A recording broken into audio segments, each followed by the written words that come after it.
All right, some horse racing news now. The highly fancied Always Right, who finished third in Saturday's opening event over 7.5 furlongs at Cabanas Park, has been disqualified for failing to finish the race in the declared equipment.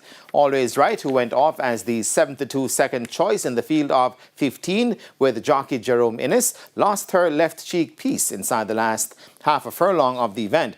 Rule 113, Section 9 of the Jamaica Racing Commission states that if a horse fails to complete a race with any item of equipment with which it was declared, it shall be disqualified from the race.